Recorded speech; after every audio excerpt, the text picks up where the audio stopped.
So yeah, now I'm gonna talk about Rwanda because we have the Rwanda plan. I thought the segment was about knobs again. No, I mean there are some knobs. I'll go through their tweets, but just for a bit of context, so Britain is a high immigration country, and people are generally pretty fine with that now. At the end of 2021, there were 9.6 million people living in Britain who are born overseas, and that's 14.5% of the population. And this is just the ones we know about. Obviously, there's people who come in under the radar, like my mate Bernardo, who came in from Brazil, and he's like working as a driver. For a flower company with no driver's license or anything, and he got caught and sent back, and then he came back in again. He flew into Ireland and just came across on the ferry. So Britain isn't very that hard effective to, borders. Britain isn't that hard to get taxes, into, and and obviously a lot of people like Bernardo is a top bloke. He was a bit.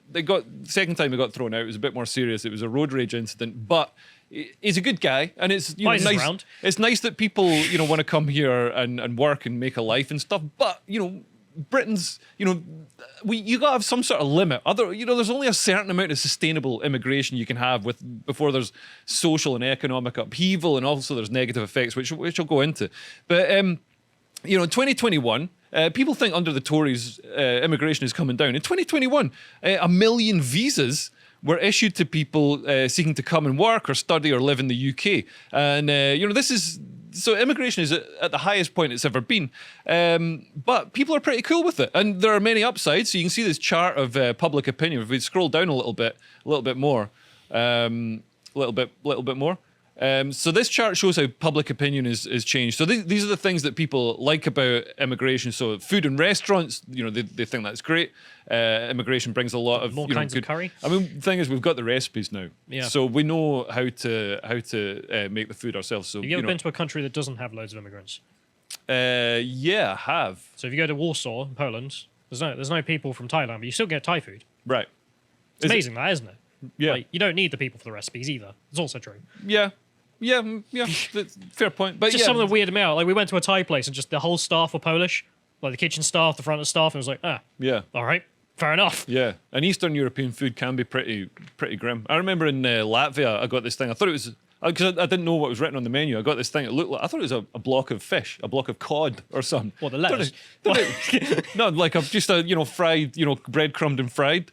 And it was cheese, this massive slab of cheese, and not even tasty cheese, like just the blandest, like Gouda or something like that. Just this, it must have been about 3,000 calories of cheese. That was a meal. But that was with chips and everything. Yeah, which I ate some of it because I'm mental, but it's Scottish deep fry. These are these are the other things that people like. So they like the entrepreneurialism. People come here, they want to work hard. They tend to be younger than the population. So they're filling gaps in the economy, arts and literature, the contribution to culture, the NHS. That's another thing. People like the contribution to NHS. TV, radio, and newspapers. No idea what that means. Schools. They're worried about the impact on education. This is when we start getting into the negative impact. And levels of crime and disorder. And certainly particular kinds of crime like grooming gangs, which, obviously if you're a Guardian reader, you don't care about grooming gangs because, you're wealthy and your kids go to private school.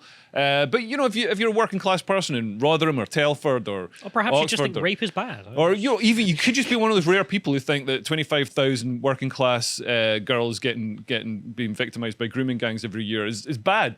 Personally, I think it's wonderful, and I think it's some common ground between myself and grooming gangs, because I also think that Western women are infidel whores. There's you got too many death threats from the Taliban again. Are you trying to cover up? But there's also the downsides. So there's the suppression of working class wages. As more people come in, there's more. The job market is a market. So if you increase the supply, the price goes down. And there's pressure on public services, rising housing costs. And there's social disharmony due to culture clashes. There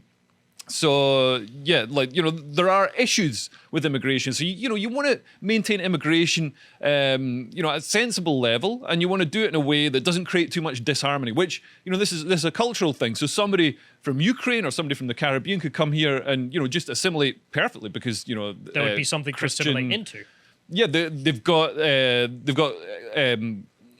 similar values to the whole of the UK, Western, liberal democratic values of tolerance and equality and stuff. Whereas somebody from, for example, Afghanistan or Sudan or Somalia or the Middle East might not be able to assimilate as well because they have different ideological values. They don't like the rainbow flag and all that sort of stuff. You know what I mean? So there are cultural issues that have to be dealt with carefully. And if we move on to the next thing, so we're talking. I mean, 19,000 children are identified as victims of sexual exploitation, grooming gang victims in England, just in England, and just in 1 year in 2019. And we know this will be a massive underrepresentation. But to be fair, as you say, we have more kinds of curry. God save the NHS, so swings and roundabouts, really. Yeah, I mean the NHS thing. Another thing about that is, we take doctors and nurses from other countries, and I mean that's great for the NHS. But what about those other countries? We're a rich country. How can we not afford to train up our own nurses and doctors? They're also missing out on their own grooming gangs. I mean, frankly, Nigeria is at a deficit. We should send more Somalis to them. I don't think there's any. Can get the I don't think there's any evidence of grooming gangs coming from Nigeria. Well, that's the thing. They're missing out on this wonderful migration that we have, and therefore we should, redirect some people, perhaps, and they can enjoy the benefits too. Yeah. We want to keep them all for ourselves. It seems unfair if we're taking, Nigeria could invest in training up doctors and nurses, and we just poach them, and that to me that seems a little unfair. But there's going to be people watching this who are like, oh, that's racist. You can't say that grooming gangs are formed of immigrants. Many of them are born here or whatever. And it's like, well, that doesn't really, the fact that, even further generations don't integrate and assimilate Western liberal values of tolerance and equality and not forming grooming gangs, that doesn't reassure me. There is a game. That doesn't reassure me. When you read about these cases. Do you know the game? What's the game? It's Find the Mohammeds. Just you count how many and then the proportion every single time. Because remember, it can be a first, a middle, or a last name as well. Right. So counts up over time. Right. Okay. I mean, if we look at the, people are like, oh, but there's grooming gangs that, aren't immigrants and stuff. And well, if we look at the faces, if we scroll down a little bit, I mean, I don't think these guys are tracing their lineage back to Somerset or Canterbury or whatever. You know what I mean? Like, they came over with the Archbishop. At some point, you know what I mean? Jesus, look at that one. That's like the Hills of Eyes. That's like the Goonies. I mean, left. It kind of is. You know how people joke when you see a mugshot and you think, well, of course. I mean, with this one, of course, frankly. What do you mean? Like, how you look at someone and go, well, of course he's a burglar, or of course he's a, member of this gang. And, I mean, That sounds racist. He said that, not me. What? I'm talking about his eyes. What are you talking about? Oh, right. Because his eyes pointing. Maybe that's so he can identify two victims at once. But anyway, and also a country's more than an economy. It's a shared set of values and history. So immigration can change the culture of a country, as we've seen in the past. Oh, this is something I wanted to say about because the traditional argument against immigration is like they took our jobs. So we've got this South Park thing. Took our jobs. Took our jobs. Took our They jobs. took our jobs. Yeah. Took our jobs. They took our jobs. But now, Brother makes a good point. Now I think the modern issue with immigration, or with this cultural influx, is they took our noncing. So we've got homegrown. This is going to be a hard sell. British paedophiles who their victims are being taken by grooming gangs, and it's not fair. And I'm going to draw a line in the sand and stick up for British. You're not buying into this. I don't think there's much call for this, frankly. Are you going to stand for office on this basis? Yes, I will. British. Just like, what would the party be? No, I don't want to get into that. The British nonsense first. How about that? No? BNF. It's like the BNP rebranded. But yeah. But also, as I was saying, we can get cultural Just the changes. chat's being like Jimmy Savile's being shortchanged. I don't know what to say. So traditionally, we've had, freedom of speech in this country. And, but if you go back to the 70s, you can find examples of, for example, the Christian right, the moral Christian right. trying to get The Life of Brian banned because it's blasphemous. It didn't work because they never kill anybody. But other cultures, the threats are listened to more. They're more serious. Yeah. If you look at Salman Rushdie, if you look at Charlie Hebdo, it's a bit harsher than what Monty Python went through with The Life of Brian and the Christian church. So, now we've got, in effect, mob rule and censorship in this country, as this video shows. I mean, So this is protests outside a cinema. Protesters picketing screenings of The Lady of Heaven, ensuring it is one of the most talked about films out now.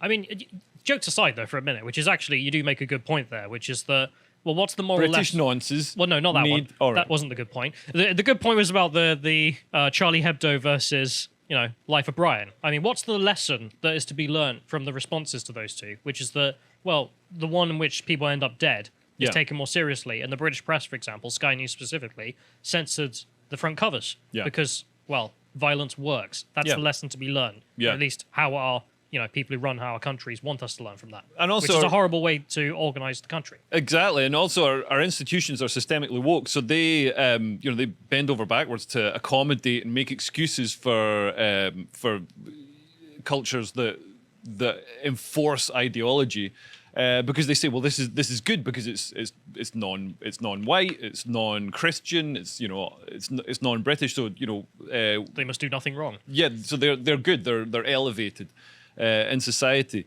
but yeah, I mean, we're changing. It's changing our culture. It's having a measurable impact on our culture and our nonces. And it gets trickier because the substantial benefits of mass immigration are mainly enjoyed by the rich, who get cheaper house extensions from cheaper builders. They get cheaper nannies, cheaper prostitutes, and the downsides fall on the working classes, who see competition for jobs and housing and Prostitution. their prostitution. Yeah, and they're expected to do all the integration and even move off land they've lived on for centuries to make way for new arrivals. Like if an Amazonian tribe was being pushed off its land by settlers, leftists would be falling over themselves to declare UNESCO World Heritage status for this tribe and its land and protect the fragile, authentic culture. But Cockneys are expected to clear off to Essex to make way for new arrivals, and nobody calls for the preservation of indigenous culture in the Dagenham River Basin. I mean, that's a good point. I think the Dagenham Reservation should probably get the, UN status that Yeah. it's not to be touched. Pie and mash should be preserved by UNESCO. Yes. Yeah. And also Rwanda is specifically about illegal immigration. So there's a lot of illegal immigration to the UK. So this particular document was by the London School of Economics, I think, yeah. So the London School of Economics, and on page 8, table 1. We can see London School of Economics estimates, so the lower estimate of the range is 417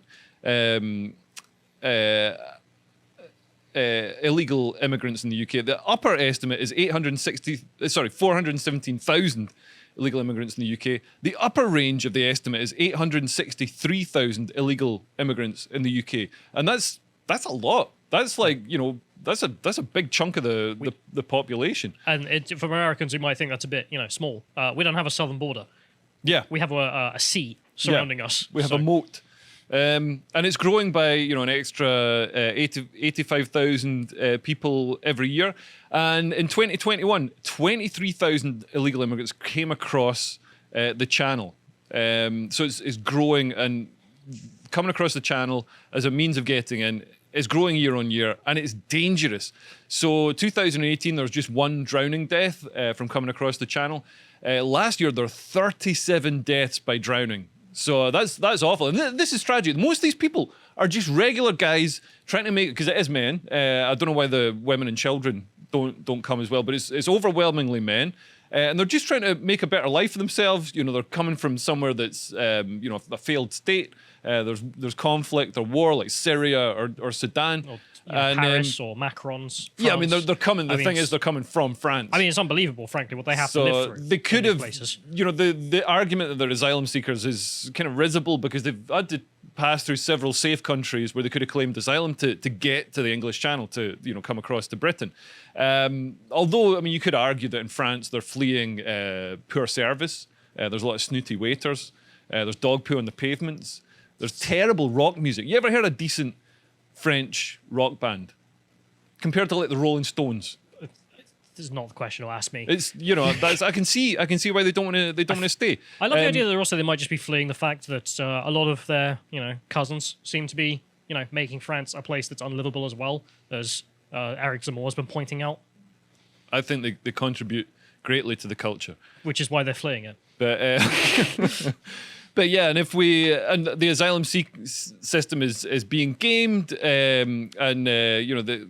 they cross many safe countries. Here's a picture of just a regular picture of one of the small boats coming across, and it's all guys. It's all guys. I mean, I don't know why if they're fleeing a war-torn country. I mean, doctor, engineer, lawyer, why are doctor, lawyer. Why are they leaving? Why are they leaving the women and the children to fight in the war? It seems with Ukraine, the asylum seekers that come are mainly women and children because they're fleeing the conflict. The men stay and fight. Anyway, I'm not passing judgment. I wouldn't want to fight.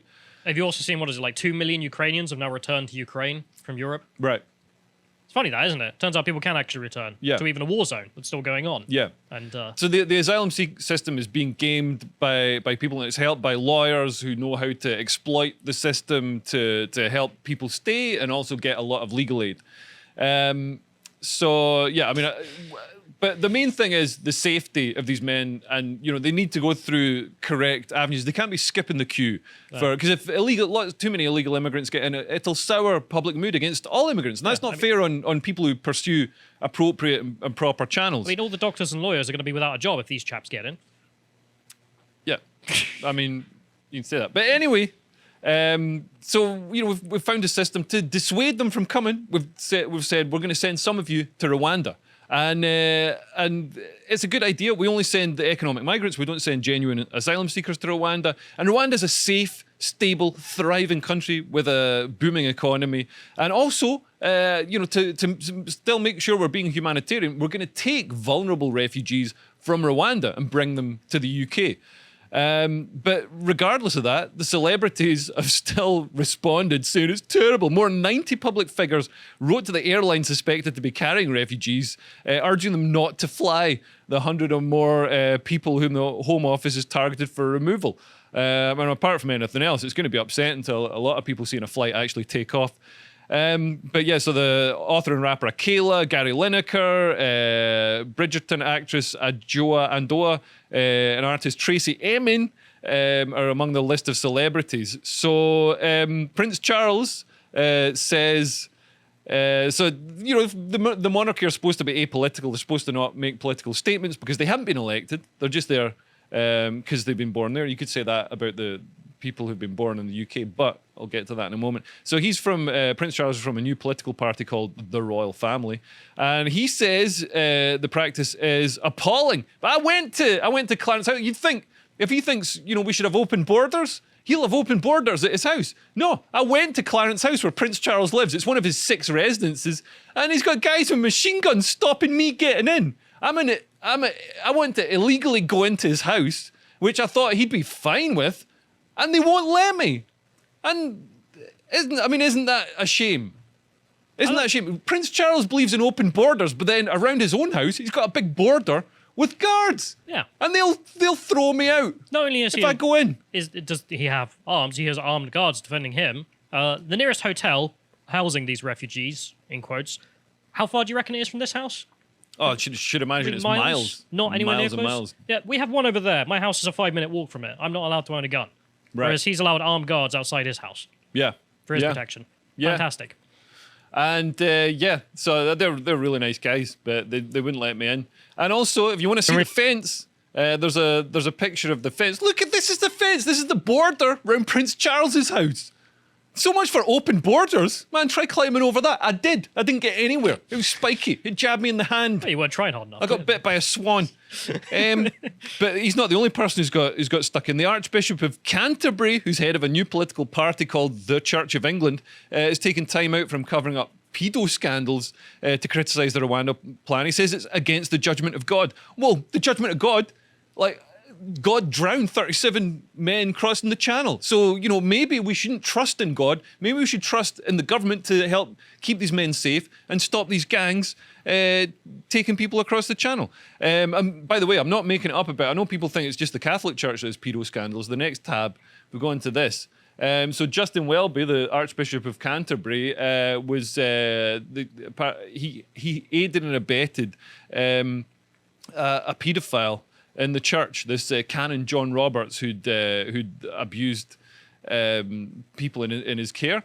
This is in Liverpool, and this is before he was Archbishop of Canterbury. And lawyers said he should now face disciplinary action, but I don't think he ever did face disciplinary action. But that's the person lecturing us on morality of trying to save people's lives and stop criminal gangs. Obviously, we've got the regular people got involved. So we've got Femi.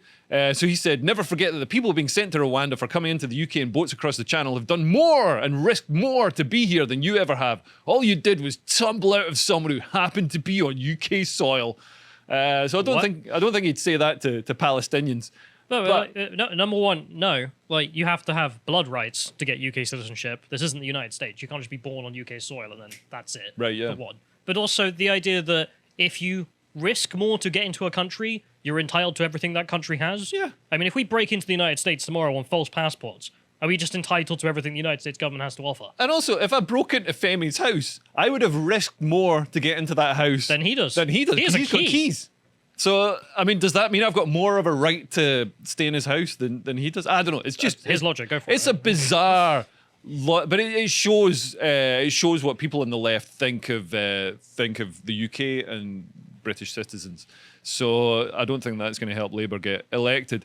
Emma Thompson got involved. She said, the Rwanda scheme is eye-wateringly mad and callous. She's an Italian citizen. So she lives in Venice. She thinks we should have open borders. They're not your borders. You're an Italian citizen. And I'm happy for wealthy Italian citizen Emma Thompson to have an opinion on British immigration policy if she puts her daughter into a care home in Rotherham. But she won't. She'll be, as a wealthy leftist, she'll be completely insulated from any of the negative impacts. Can you imagine making that government policy? Oh, man, I would elect me as Prime Minister. I will make policies like that. All my policies will just be made out of trying to make someone laugh. No, you can't do this. And have some sort of, spiteful revenge on a hypocrite. Gary Lineker, obviously Gary Lineker got involved. He saw something to virtue signal about. So he took time out from selling crisps to children to stick up for these poor men fleeing terrible conditions in France. So he said, I just can't get my head around how people can treat their fellow human beings in this appalling way. I certainly never expected to witness it in this country. It's abhorrent. Like, we're taking vulnerable Rwandans. We're sending the economic migrants to Rwanda so they can have a life in a safe, prosperous country there. And we're taking vulnerable refugees from Rwanda who need our help, who need medical care. We're taking them back to the UK to give them we're like Madonna. Like, we're literally giving people, from Africa a better life.